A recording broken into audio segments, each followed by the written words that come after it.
Hey guys, welcome back to the shop. This is Michio Makes. My name is Michio. I like to make stuff.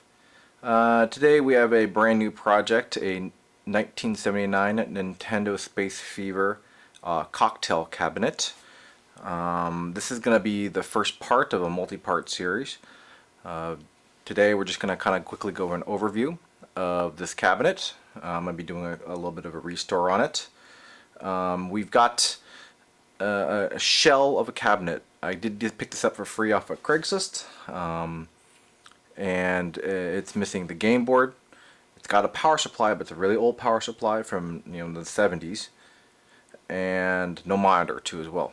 I'm going to be actually converting this cabinet, and I know a lot of purists out there are going to be screaming bloody murder at the screen, but I'm going to be converting this over to a 60-in-1 cabinet with a LCD monitor. If you're a purist, an arcade purist, you know that is almost sacrilege to convert one of these classic cocktails into a 16-1.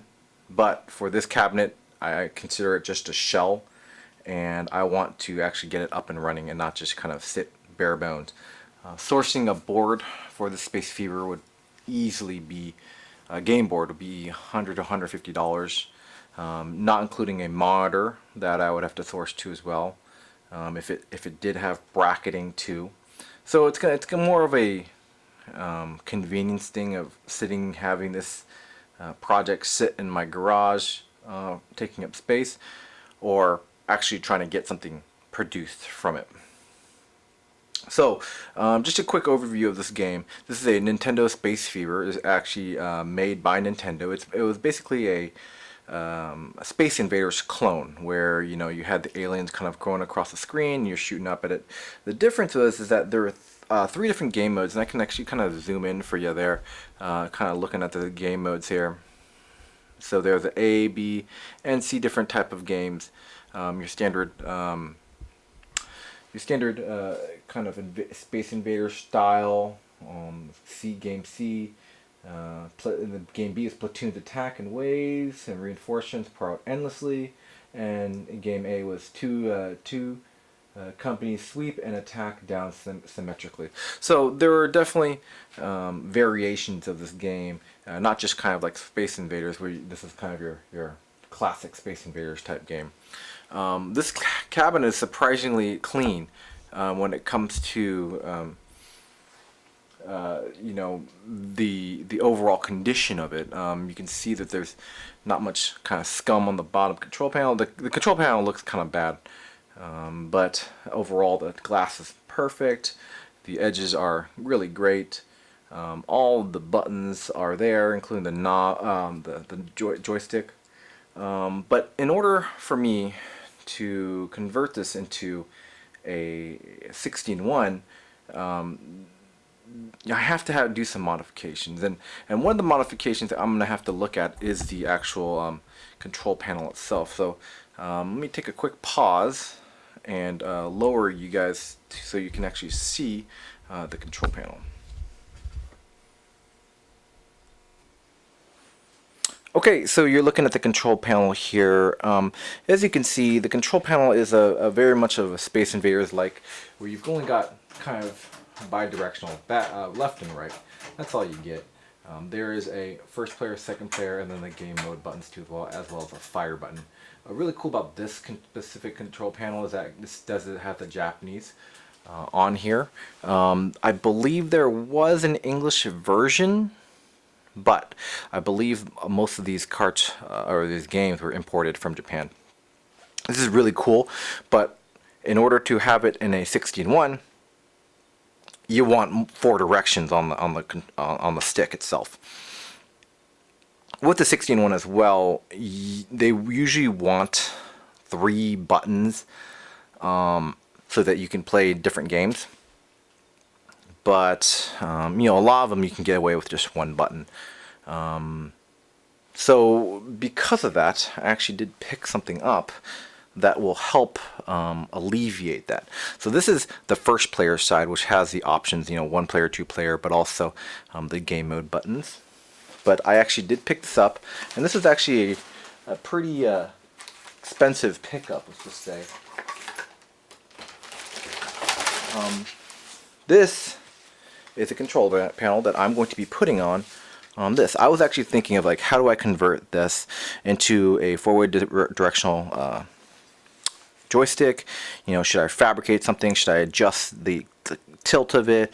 I have spare parts on hand that I could just wire up, but I don't know if that would be really what I'd want to do. So I actually picked this up, and this is off a I believe a Donkey Kong, but it's an official Nintendo four-way joystick. It has a jump button, 1-player and 2-player. It does have all of the 4 directions. It's relatively clean too as well, and all the wiring on the back is good to go. I did get a first and second player, which the second player is on the other side of the cabinet. Joystick, and this should be just a bolt-on modification, so there should not be any issues of just putting this straight on. One issue I might have is that the coloring is a little bit different. The one on the cabinet is a little bit lighter in color, and this one's more dark in color, and I'm not going to fuss around with that too much. One thing I do want to mention for this cabinet is that I'm going to be keeping all of the parts for this cabinet if I do decide to get rid of it, and not destroying anything. So if somebody does want to change this back to a Space Fever from a 16-1, they can start bare bones of what I had. I do not plan on cutting anything. I'll be saving the power supply, the original power supply, as well as those control panels, so that, you know, if there again is a desire to remove this control panel and be putting on the Space Fever 1 and then restoring it to a Space Fever, there's that option. I don't want to kind of force somebody into saying, okay, this is a 16-1 and that's it, that's all you get. Okay, so I've got a first player, which is on this side, and the second player, which is on the other side of the cabinet. Good to go. Another modification that you can see kind of right away, let me just move you guys closer, is that there is no monitor, and this is a very kind of odd screen size. The viewable distance is vertically 12.5 by let's say 9 3/4. Yeah, and to 15 1/4, about diagonally. Really kind of odd size, and sourcing a monitor that wasn't specifically for a cocktail was actually really difficult. I did, however, find something. I actually got really lucky in finding something. So to open up a cocktail cabinet like this, there is a key on the side. On this side over here, you can't really see it. On the sides, on both sides, you use this standard Nintendo cylinder key. It's the K6510, and you can find these on Mike's Arcade, and he has them. A little expensive, but you get 2 of them per pack, and they'll work on like almost every Nintendo. But to open this up, you just lift it up here, and then there's a kickstand right here. You kind of just hold that in there, and it'll lock it up in place. So going back to the monitor, I did find a monitor that fits almost perfectly. This is an LCD monitor from Samsung. Let me see if I can zoom out. Oh, I'm at the max. It's a Samsung SyncMaster 153T. Oh, actually, let me turn my light on so you can see it better. 153T. Okay. This monitor I found on Craigslist for 15 bucks, and I couldn't believe how much of a perfect fit this thing was. So let me lower the screen again.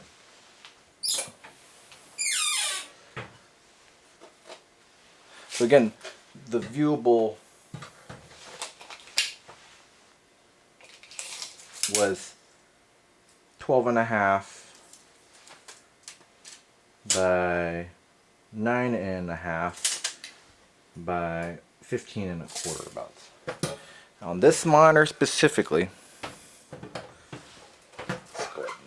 so it's going to be not mounted like that, but you get the idea. Let me bump this up just a little. And the viewable is 15, about 15, which is a 15-inch monitor, by 9 by about 12, maybe an eighth or so. So actually pretty nuts on. The really great thing too is it has the kind of standard mounts. I can't remember exactly what it's called. So being able to bolt these up to a bracket that I fabricate and let it hang is going to be pretty flipping easy. There is no brackets inside this one that I can actually kind of mount off of stock, but I'll be manufacturing, and you can see, as you can see, it kind of just floats here. So I'll need to be manufacturing a bracket that'll be able to kind of hold the monitor right there. But it's perfect, absolutely perfect for the 16:1 because the 16:1 takes a VGA port, and this one, lo and behold, has a VGA and DVI, so I don't have to worry about that too much, and a power switch, which is, actually it's really great to have a toggle power switch, only because I was concerned that you might need to hit the on button every time you plug it in, and I believe, and I haven't tested this yet, but I believe that if I leave it turned on, I won't necessarily need to turn the monitor on every time I want to play it. I can just leave it toggled and plug it in or flip a switch and not have to worry about flipping the monitor on every time. So great. I actually really kind of lucked out, and this monitor, this LCD, will work perfectly for this. I'm going to go ahead and place this back in here. But actually, while I have it open, let's just kind of give you a quick overview of actually what is included on this one.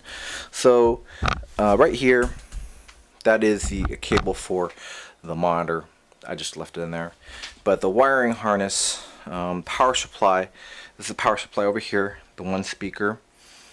This does come with only one speaker. The other control panel wiring, and then you can see with all the connectors for the game board and everything in there. The coin mech and the locking mechanisms here for the cab up here. So actually very basic. There's not much to it, but again, I'm going to be removing these control panels, probably removing this and putting just in storage the old power supply. I don't think this will work for the 16:1 because this is 2-power monitor. Don't need that. So I'll probably just be unbolting this stuff and just kind of freeing up some room too as well. Okay, so we'll go ahead and put this LCD back in here for storage. Closing this up and kind of showing you guys what else I got. So I'll go ahead and raise it back up so you can. Perfect. All right. So next thing I got.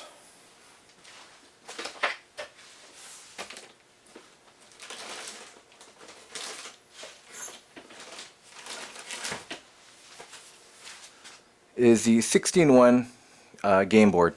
This is from Blee, but I just got off of eBay. I don't know the difference in companies, but I know that the later ones are supposed to be a little bit better, only because I guess there's a sound issue in the older ones. So this is the, I believe, newer one. We'll see. I'm not that picky about sound, to be honest with you. It's got a Molex connector here, and also a VGA out, and the audio out too as well. Here is the game book in here, which has all the dip switch settings. You can mess around with certain games. There are trackball games in here too as well, if you guys can read that. I will not be putting a trackball in this one, so I will not be able to play those games, which kind of stinks, but it is what it is.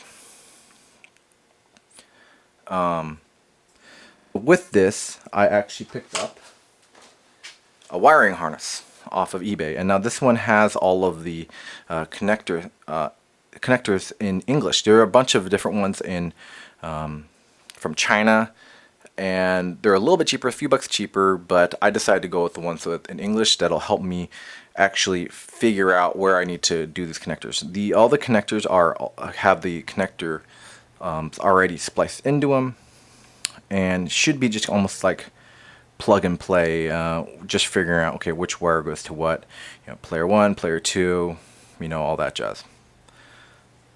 To power this, I have a computer power supply, and I've done this on my own 3D printer, but all you need to do to make one of these Molexes work is just a pin over on this portion right here to basically, when the power is plugged in to the power cord itself, the power supply will be on. Because normally what happens on a computer, you have a switch, you push the switch in, and then the power supply will turn on and the computer will turn on. Well, for this, you kind of always want it on, so basically you plug the game into the wall, and the power supply will turn on.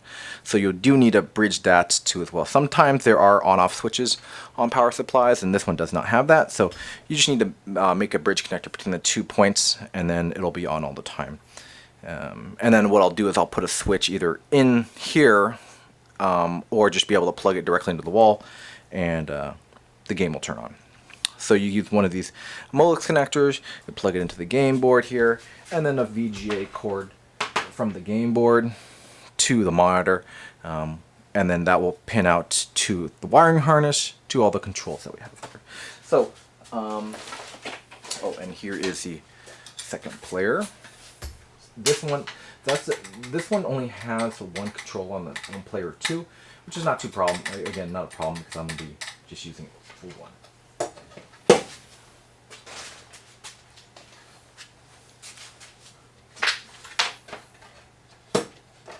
So it's actually a relatively straightforward project of being able to convert this Space Fever cabinet into a 16-in-1.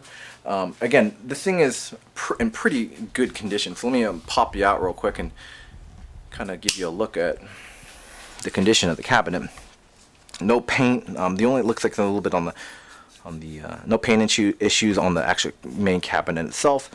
Just kind of like on the control panels. Again, that'll be solved by with these control panels. They look like they've been actually repainted, which, to be honest with you, I don't mind too much.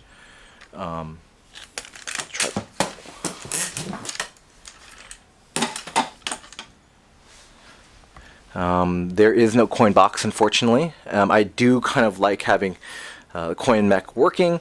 It's not a necessity, but it's always kind of fun to be able to put a coin in to play a game. I would like to maybe get that fixed so that it is maybe even token based or quarter based, but you can put a lock on there too as well if you want. Not necessary. The feet, there is no damage to any of the feet. These are aluminum, I believe, but they're in actually really good condition. There are a few screws missing, but nothing that is a deal breaker. Again, a little better look at the condition of the control panel. Again, this is player 1, so this is going to get the most play, and you can see the bi-directional joystick. So it would be extremely limited on the games you could play with the 16-in-1. 3 buttons here. What you could do, because a lot of the 16-in-1 games at minimum require, 1 button, but some of them are up to 3 button. I could wire the other 3 buttons, 2 buttons up to this player 1 and player 2. I'm undecided. I don't know what I want to do with that. I might just wire that up to player 1 and player 2 and just have to deal with the 1 button itself. I was thinking initially that I might want to modify this one or modify this one to add a couple more buttons and even a trackball, but I want to kind of keep the integrity of the cabinet itself, so that again, so somebody else can kind of restore it if later on down the line they want the space fever itself. I get 16:1s. It can be kind of sacrilegious to some cabinets, but to revitalize the one that is missing a lot of components, I'm willing to just go that route, just to make it easy, get it in the circulation of games, and then when I want to decide to move on, be able to have that too as well. But overall, the cabinet again is in really good nick. There is not much, if any, damage on it. Again, mostly on the original control panels. It's got a little steel bidirectional joystick there. What's really cool is that this one has the Japanese instructions, and I do not plan on removing this glass at all. Maybe just cleaning it up a little bit, but I kind of like the faded tan original look of the overlay, but also I like the Japanese, and also it has Japanese and English, and I believe these are just repo kind of instructions there. But the Japanese one, that's really cool. I'm gonna leave that there. Just kind of show off what the original cab looked like. Again, repo instructions, I believe. Here's the English instructions for Space Fever on both sides too as well. So it's a really cool project. I think it will be relatively quick, but it's going to be a new endeavor for me, only because it's I've never worked with a 16:1. We'll see what games we kind of play. Doing all the wiring for these two as well. Installing the power supply. I want to be able to get this mounted to on the boards, on the cabinet. Now this is an all metal cabinet, so figuring out how I want to do that without really kind of screwing up the integrity of it. Using as many original bolt holes as I can, and that might be like a wooden backing plate and then standoff for this. I'm going to be mounting the monitor too as well, and I'm probably going to be metal fabricating one, using just welding something together using some mild steel, and then being able to have it centered properly, but be able to use the screws on the back to get it centered perfectly. And then maybe even making a bezel around to kind of hide the Samsung SyncMaster stuff, so that it looks really clean, and be useful and play fun. That's the biggest thing. I bought this or I didn't really buy it. I got this cabinet because I want to use it, and it looks really great. So thank you for joining me on this overview.